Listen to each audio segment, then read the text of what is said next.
নমস্কার, কেমন আছেন সবাই? আশা করি সবাই খুব ভালো আছেন। আমরাও খুব ভালো আছি। আজকে একটি নতুন ব্লগে আপনাদের সবাইকে স্বাগত জানাই। এতটা দূর থেকে অবাক হচ্ছেন তো? হ্যাঁ, এটা আমার বাড়িতে, মানে যেখানে আমার গ্রামের বাড়ি, একটা ভিডিওতে আপনাদেরকে দেখিয়েছি। সেখানে গরু আছে, তো সেই গরুরই দুধ মা দিয়ে পাঠান। আজকে সকালবেলায় ঈশানের বাবা বাড়ি থেকে এলো, তো দুধ পনির সব দিয়ে পাঠিয়েছেন। তো দুধটা এখন আমি দুদিন, মানে একটা গরম করে ফ্রিজে ঠান্ডা করে রেখে দেবো, আর কিছুটা ব্যবহার করব। আবার মানে এটা 2-3 দিন হয়ে যাবে। রোজ রোজ তো যাওয়া সম্ভব হয় না, তো 2-3 দিন পর হয় আমার শ্বশুরমশাই আসেন, নয় ওর বাবা যায়, তো নিয়ে আসে। আর দুদিন যেহেতু যাওয়া হয়নি, এতটা দুধ মা কী করবে, সেই জন্য পনির বানিয়ে রেখে দেয়। আর সেই পনিরটা এখন দিয়ে পাঠিয়েছে, সেটা আমি রাত্রিবেলা বাবুর জন্য কিছু বানিয়ে দেবো। আর সকালে জলখাবারে আলু চচ্চড়ি আর লুচি বানিয়েছিলাম। তো ছেলের জন্য প্লেন লুচি, ও তো আবার তাল লুচি খায় না, আর আমাদের জন্য তাল লুচি বানিয়েছিলাম। আর এগুলো সবজি আমাদের বাড়িতে হয়েছে, তো নিজের বাড়ির গাছের সবজি দেখলেই মনটা ভালো হয়ে যায়।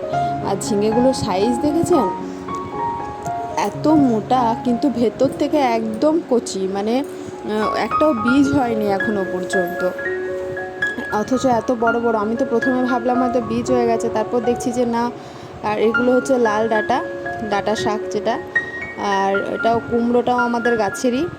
একটা কুমড়ো হয়েছিল অনেক বড়, তো মাকে বললাম জন্মাষ্টমীর দিন কাটতে, তো সে মা বললো আর একটু বড় হবে তারপর কাটবো। তো আজকে দেখছি কেটে দিয়ে পাঠিয়েছে, বলছে না ভেতর থেকে যদি আবার পচে যায়, বৃষ্টি হচ্ছে তো, তো সেই কারণে আজকে কেটে দিয়েছে, তো তখন আফসোস লাগবে। তো আজকে আমি এই ঝিঙেগুলো সবজি করব। আর এগুলো হচ্ছে আমাদের গাছের লঙ্কাগুলো, মানে ছোট থেকে একদম সব লাল। আর সাইজগুলো দেখুন, খুবই ছোট ছোট, একদম ছোট ছোট লঙ্কা, কিন্তু ভীষণই ঝাল। মানে একটা লঙ্কা, এমনিতে আমরা ঝালটা কম খাই, ছেলের জন্য রান্নাতে ঝাল কম দিই, তা একটা দুটো লঙ্কা দিলেই মানে সবজিটা হয়ে যায়, মানে এইরকম ঝাল। আজকে প্রচণ্ড রোদ উঠেছে, তো সেই রোদ দেখে আর লোভ সামলাতে পারলাম না, যা যা ছিল সব আজকে রোদে বের করে দিয়েছি। আর আমি যে কোয়ার্টারে থাকি তার উপরে একটা রুম ছিল, তো সেই রুমটাকে আমি, মানে বেশিরভাগ জিনিসপত্র ভরে রাখি। এটা সেরকমভাবে ব্যবহার হয় না। এটা আমার ছেলের পাঞ্চিং ব্যাগ, ও যখন মানে প্র্যাকটিস করে, ফাইট প্র্যাকটিস করে। আর এটা আমার একটা পুরনো ফ্রিজ থাকে উপরে, শুধু আঁশের, মানে মাছ মাংস যা রান্না হয় এটার মধ্যে রাখি, কারণ নিচের ফ্রিজটা আমার সম্পূর্ণভাবে নিরামিষ। আর আজকে যেহেতু রোদ দিয়েছে, তো বাবুর জামা কাপড়ের বাস্কেটগুলো একটু রোদে দিয়ে দেবো। দুদিন তো মানে ভালোভাবে রোদ পাইনি, একটু মানে ভেজা ভেজা ভাব থাকে। আর রোদের মধ্যে দিলে কি সব জীবাণুগুলো মরে যায়। তো বাচ্চাদের জামা কাপড় তো এমনিতেই একটু রোদে দেওয়া দরকার, তো সেই কারণে আমি আজকে আমার ছেলে জামা কাপড়ের বাস্কেটটা একটু রোদে নামিয়ে দেবো, সব জামা কাপড়গুলো একটু গরম হোক। আর দেখুন ফুল ফুটেছে কি সুন্দর, জবা গাছটাতে প্রচুর ফুল দিয়েছে এবার আমাকে। তো আজকে পুজো করতে আমার খুব লেট হয়ে গেছে, মানে অন্যদিন সকালবেলা ঘুম থেকে উঠে পুজোটা করে নিই, আজকে সেটা হয়নি, কারণ ঈশানের বাবা বাইরে ছিল, তো ওর আসতে একটু লেট হলো। এবার ও আসবে, ডিউটি যাবে, খাবার দেবো, সেই তাড়াতে আমি আর পুজো করতে এলাম না, যে না একেবারে অফিস বেরিয়ে যাওয়ার পর আমি পুজো করতে যাব, তাহলে নিশ্চিতভাবে পুজো করতে পারবো। ঠাকুর ঘরে বসে ও ডাকলে উঠেও আসা যায় না, আর আসতে ইচ্ছেও করে না, তো সেই কারণে বসেছিলাম। আর গোলাপ গাছটাতে কালকে অনেকগুলো ফুল ফুটেছিল, তুলেছি, কিন্তু বাঁদরের প্রচণ্ড উৎপাত। আমার ছেলে একটা লাল গোলাপ ফুটেছিল সকালবেলা, ও এসে তুলে দিয়ে গেছে পুজোর জন্য। বাঁদরে এসে গোলাপের কুড়িগুলো সব খেয়ে দিয়ে চলে যায়। যে আর এইটা হলো আমার গোপুর দোলনাটা, এটা এবার 1 বছরের জন্য আমি আবার ভরে রেখে দেবো। এবার সেই আবার পরে ঝুলনে বের করব, তারপর রাখি পূর্ণিমা অবধিও দোলনায় থাকবে, তারপর আবার রেখে দেবো। তো আজকে পুজোটা করতে একটু লেট হলো, তো চলুন পুজোটা করে নিই। ফুলগুলো তুলে নিয়ে এসেছি, তুলসী পাতাগুলো তুলে নিয়ে এলাম। সবাই যে যার মতো করে পুজো করে, আমি আমার মতো করে পুজো করি। তুলসী পাতাটাতে গঙ্গা জল দিয়ে দেবো। এবারে সব নিয়ম তো আর আমি জানি না, কিন্তু ভগবান অত নিয়ম, মানে নিয়মের থেকেও বেশি নিষ্ঠা পছন্দ করেন।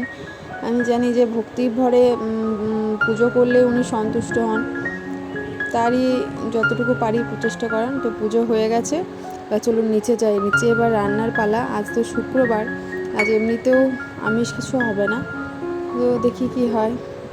আজকে খসলার বড়া করব, আর আপনাদেরকে একটা নতুন রেসিপি দেখাবো। এটা হলো খসলা, এটা পোস্তর মতো। অ্যাকচুয়ালি কালো যে তিলটা হয় এটা সেই লাল তিল, এটা থেকে তেল হয়।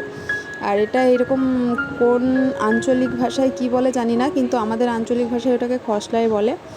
আর এদিকে আমি রাইস কুকারে ভাতটা বসিয়ে দেব। যতক্ষণে আমার সবজি কাটা হবে, সবজিগুলো রান্না হবে ইন্ডাকশানে, ততক্ষণে আমার ভাতটা হয়ে যাবে। আর শুধু ভাত নয়, ভাত আর ডাল আমি একসাথেই করে নেব। জলটা একটু বেশি পরিমাণেই আমি দিই, কারণ মিনিকেট চালে সেদ্ধ হতে একটু সময় লাগে। আর রাইস কুকারে যদি মানে গোবিন্দভোগ চাল বা মানে ওই কী বলে দেরাদুন রাইস ওগুলো হলে জলের ডবল, মানে চালের ডবল জল দিলেই ঠিকঠাক হয়। কিন্তু আমি এটা আন্দাজ মতো দিতে হয় আমাকে, একটু চালটা যেমন সেদ্ধ হতে সময় নেয় সেরকম হিসেবে চালটা দিই। সবজিগুলো কেটে নেব। ঝিঙেটা দেখুন আপনি, মানে দেখতে এত মোটা সোটা, কিন্তু ভেতর থেকে একদম কচি, এখনও একটা বীজ পর্যন্ত হয়নি, দেখুন পুরো কচি। তবে নিজের বাগানের সবজি মানে দেখতেই মনটা ভালো লাগে। আর এই ঝিঙের খোসাটা আজকে নেহাতি নিরামিষ, আমি পেঁয়াজ রসুন খেতে পারবো না, তাই আর ব্যবহার করছি না, নাহলে এটাকে আমি ভর্তা বানিয়ে নিতাম। আর যেহেতু ঘরের গাছের মানে এত সুন্দর টাটকা খোসাগুলো রয়েছে না, মানে দেখেই লোভ লাগছে, কিন্তু কিছু করার নেই, আজকে অত কিছু করব না। এটাকে আমি খসলা দিয়ে রান্না করব আজকে, ঝিঙে আলু আর ডাঁটাটা দিয়ে।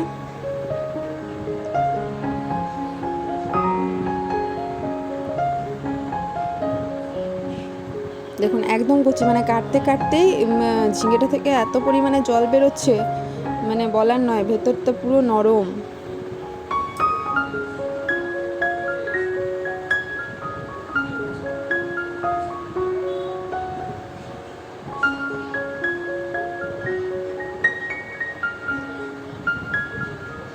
পুরো ঝিঙেটা একদম কচি। আমি যখন নিয়ে এলো তখন আমি বলছি যে মা এত মানে বড় পর্যন্ত ঝিঙেগুলো রেখে দিচ্ছে, তারপর মোটা মোটা হয়ে যাচ্ছে। তারপর মা বলছে না তুই কেটে দেখ একদম কচি। হ্যাঁ সত্যিই কচি। আর এখানে একটু লাল শাক, লাল ডাঁটা দেবো। ডাঁটাটা তো আমার ছেলে এবং হাজব্যান্ড কেউ খাবে না, কিন্তু আমি খেতে ভীষণই ভালোবাসি। লাল ডাঁটাটা খুব মিষ্টি, প্রচণ্ড মিষ্টি। আর আমাদের যে কোনো সিজনের সবজি খাওয়াটা খুবই দরকার, বিশেষ করে গ্রীষ্মকালীন যেগুলো সবজিগুলো হয়, ঝিঙে, পটল, খেরো, যেসব সবজি থেকে জল বেরোয় দেখবেন সেই সব সবজি গ্রীষ্মকালে হয়।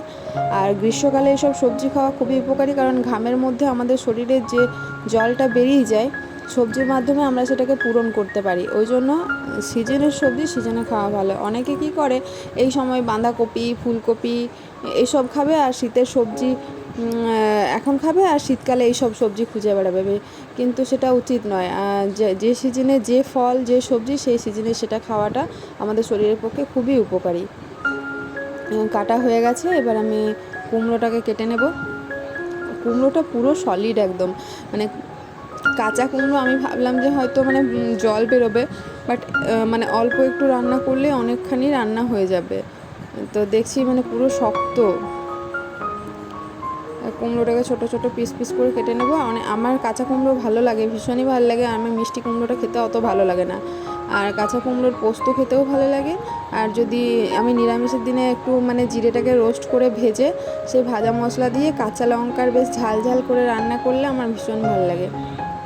আর ফ্রিজটা খুলে দেখছি অনেকগুলো টমেটো জমা হয়ে গেছে, কারণ ওর বাবা বাজারে গিয়ে 2 দিন পর টমেটো নিয়ে চলে এসেছে, এবং সেই টমেটোগুলো রয়ে গেছে। আমি রান্নায় খুব কম টমেটো ব্যবহার করি, কারণ টমেটো বেশি ব্যবহার করলে ইউরিক অ্যাসিডের সমস্যা হয়। তো সেই কারণে রান্নায় আমি টমেটো কম দিই। তারপর দেখছি অনেকগুলো টমেটো হয়ে গেছে, তো যেগুলো একটু নরম হয়ে গেছে সেগুলো উপরে রেখে দেবো, আর যেগুলো একটু শক্ত শক্ত আছে সেগুলো নিচের দিকে রেখে দেবো। আর লঙ্কাগুলো অবস্থা দেখুন, এগুলো ওই যখন আমি জানতাম না যে আমাদের গাছে লঙ্কা ধরছে, তো তার আগের দিনই বাজার করে এই লঙ্কাগুলো আনা হয়েছিল, আর ফ্রিজে রেখে দিয়েছি। লঙ্কাগুলো লাল হয়ে গেছে। আর আমাদের গাছের লঙ্কাগুলো আমি সব ডান্ডিগুলো ছাড়িয়ে ছাড়িয়ে রাখবো, তাহলে পচে যাবে না। এবার এই লঙ্কাগুলোর ব্যবস্থা করতে হবে, যেগুলো আগে কিনে এনেছি সেগুলো আগে সবজিতে ব্যবহার করে করে শেষ করে দেবো, তারপর আমাদের গাছের লঙ্কাগুলো আমি ব্যবহার করব। আর লঙ্কার সাইজটা দেখুন, একদম একদম ছোটো পুচকি পুচকি লঙ্কা, শক্ত শক্ত ছোট ছোট, একদম মানে সে গোলমাটোর লঙ্কা, লাল লাল। আমি দেখছিলাম আর নিজের হাসছিলাম। আর একটু মানে করলা আর কাঁকরোল মিক্স করে ভাজা করব, এই হবে আজকে আমার দুপুরের রান্না। তো আমি যেটা বললাম আজকে খসলার রেসিপিটা আপনাদের সাথে শেয়ার করব। প্রথমে একটা লঙ্কা দিয়ে আমি খসলাটাকে বেটে নিয়েছি। তো ওপরে শক্ত শক্তটা আমি রেখে দিয়েছি বড়া বানাবো, আর নিচে যেটা মিক্সি ধোয়া জলটা নিয়ে ওটা রেখেছি পোস্তর মতো করে, যেমন ঝিঙে পোস্ত বানায় সেরকম আমি ঝিঙে খসলা বানাবো। ওইদিকে খসলার মধ্যে একটুখানি নুন আর হলুদ মিক্স করে রেখে দেবো বড়ার জন্য। আর যেহেতু লঙ্কা বাটার সময় দিয়েই দিয়েছি, আর পেঁয়াজ রসুন দিতে পারলে, মানে রসুন দিই না কিন্তু পেঁয়াজ কুচিয়ে দিলে বেশ ভালো হতো। পেঁয়াজ কুচিয়ে দিলে একটু বড়ার সঙ্গে মুখে লাগলে পেঁয়াজটা বেশ ভালো লাগে। আর এই সবজিটাতেও তাই, আপনি পেঁয়াজ থাকলে মানে যেদিন পেঁয়াজ দিতে পারেন। আর কড়াইতে তেল গরম করে নেবো প্রথমে।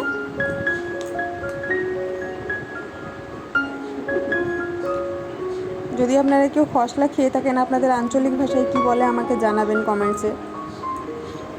তেলটা গরম হয়ে গেছে, এবার 5 ফোড়ন দিলাম। ঝিঙে ডাঁটা আলু যেটা সবজিটা ধুয়ে রেখেছিলাম সেটা দিয়ে দিলাম। দেখুন ঝিঙেটাতে আমি মানে সঙ্গে সঙ্গে ধুয়ে তুলে নিয়েছি, কিন্তু তাও কত জল বেরোচ্ছে, মানে একদম নরম। ঝিঙে আমি এমনিতে সচরাচর অত খেতে আমার পছন্দ হয় না, কিন্তু আমাদের গাছে ঝিঙে হলে আমি সব কিছুতেই খাই। আমার ঝিঙে পোস্তও ভালো লাগে, ছোলার ডাল ঝিঙে দিয়ে খেতে আমার খুব ভালো লাগে। ছোলার ডালের রেসিপিটা আমার ঝিঙে পোড়ল এসব দিয়ে খুবই ভালো লাগে। ঘুগনিতেও যদি মটরের সাথে একটুখানি ঝিঙে দেওয়া হয় ভালো লাগে। দেখুন কত জল বেরোচ্ছে। একটু নুন দিয়ে দিলাম, নুন আর হলুদ দিলাম, এবার ভাজা ভাজা করব, কিন্তু নুন দেওয়ার সঙ্গে সঙ্গে অনেক জল বেরিয়ে গেছে। এবার এই জলটা যতক্ষণ না শুকিয়ে আসবে ততক্ষণ এটাকে একটু ভাজা ভাজা করব, তাহলে কি মানে আলুটা একটু ভাজা যাবে। এই যে ভাজা ভাজা হয়ে গেছে, এরপর খসলা বাটাটা আমি ওর মধ্যে দিয়ে দেব। এবার এটাকে একটুখানি ভাজতে হবে যাতে কাঁচা গন্ধটা চলে যায়। ভাজা ভাজা হবে, পুরো মিক্স হয়ে যাবে, তারপর এটাকে আমি জল দিয়ে সেদ্ধ হতে দেব। আমার আজকের ভিডিওটা যদি আপনাদের ভালো লেগে থাকে তাহলে প্লিজ লাইক এবং কমেন্ট করে আমার পাশে থাকবেন। আর যারা নতুন আমার এই ভিডিওটা দেখছেন তারা আমার চ্যানেলটিকে সাবস্ক্রাইব করে আমাকে এগিয়ে যেতে সাহায্য করবেন আর আমার পাশে থাকবেন। এবার শুকিয়ে হয়ে গেছে, সেদ্ধ করে নিয়েছি, পুরো আলু ডাঁটা সব সেদ্ধ হয়ে গেছে। এবার এটাকে আমি নামিয়ে নেব। এবার দেখুন বড়াগুলো ভেজে নিয়েছি, কড়াইতে তেল দিয়ে বড়ার আকারে বেশ ভেজে এরকম করে কড়াইতে প্রথমে তেলটা দেব, তারপর একটা একটা করে বড়ার আকারে কড়াইটার মধ্যে দিয়ে দেব।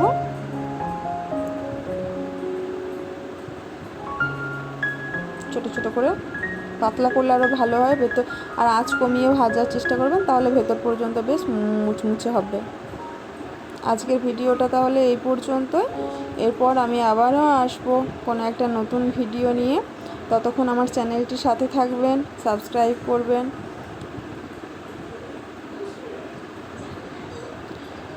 বাকি বড়াগুলো ভাজা হতে থাক। টাটা।